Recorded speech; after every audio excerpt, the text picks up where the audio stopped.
5 years old, all over again. The absolutely brilliant children's classic that's featured throughout the generations. Thomas the Tank Engine. Can you believe it is celebrating its 85th birthday this year? Now, the stories were originally created by the Reverend Wilbert Awdry to entertain his young son Christopher when he was bedridden with measles. After his father retired, Christopher took over the writing of the Railway series, creating new characters and new adventures. And I am very happy to say that Christopher joins me now. Good afternoon. Good afternoon to you.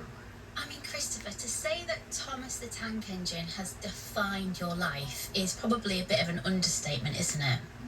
Yes, it is really. But I'm used to it now.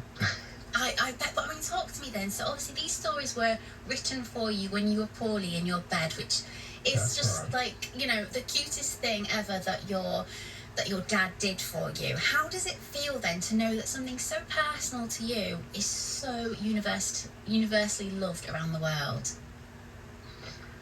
Father would have been incredulous. I've got used to it, I suppose, because it's been there for 80 years. So, yeah, it still strikes me a bit curious that people are interested, but that's the way of the world. I mean, you say a little bit interested. It's a huge legacy, isn't it, from your dad? Something that is still so as popular now as it was then. Well, I suppose so. Yes. In the early days, of course, it wasn't global like it is now, and that's the thing that Father could never get his head round. But yes, it's with us all. It really is. Can I ask, do you have a favourite character, Christopher? I do, but Father, when he was asked that question, would always say, "No, I don't," because children in the family, you don't have favourites. This is true. I do, because in 1952 we were on holiday near Yarmouth, Great Yarmouth, and one evening, my father and I went for a walk along the Yarmouth Fish Quay, and we came across this sort of engine, a bit like a brake van. Yes. He explained what it was, of course, and I was 12, just 12, and I was allowed to get up and stand on the engine. And somewhere in the archives that we have is a picture of the front of the tram engine with a peaked school cap just about poking over the top of the window. And Toby has stayed my favourite ever since. Do you know what's amazing, Christopher? And I'm not just saying that. Toby's my favourite as well. I have a nephew named Toby. Yeah, I just loved his little face and the fact that he was different. You know, his square engine. That's crazy. Oh, I love that. Lovely to hear that story.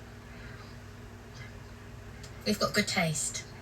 Yes. Christopher, tell me. You have. Thank you. I know, I just said myself. You've got a one-off show in London this summer. Can you tell us about that? I can. It's the event in Apollo on the 25th of June.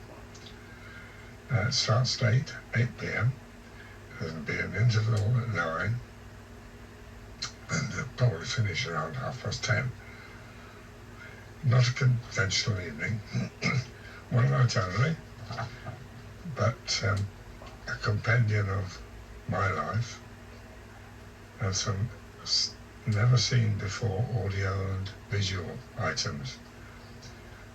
To give your listeners a little taste of what to expect, we've unaired footage from a TV documentary and an audition recording of one of the Railway series, recorded in 1957 by a then unknown narrator who went on to become the voice of some very popular children's TV shows.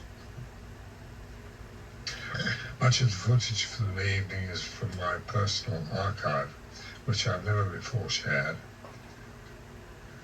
We've got the evening being hosted by the legendary Pete Waterman, who himself, as you probably know, is a keen railway enthusiast. Yes. And several special guests whom I can't discuss because it's a secret. I don't want to ruin the surprise. It sounds, I mean, there's probably so many incredible stories, and our time is short, sadly, Christopher, but do you remember the very first story that your dad wrote and read to you about Thomas? Do you have a vivid memory of that?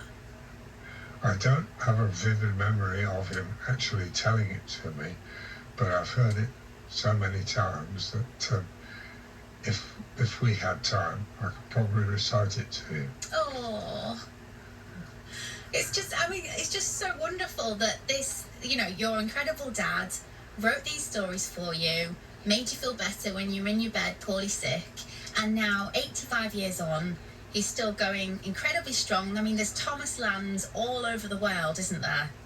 There are, yes, that's right. I forget how many, but there certainly there's are. A lot.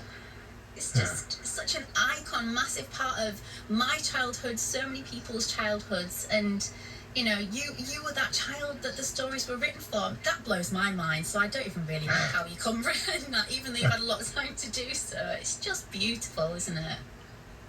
Well, it's made a lot of people very happy, including me. Oh, I can imagine. What do you think it is about Thomas and his friends that makes everyone kind of lean into it so much? I think that they were written. Father regarded the engines as part of his family, and they're written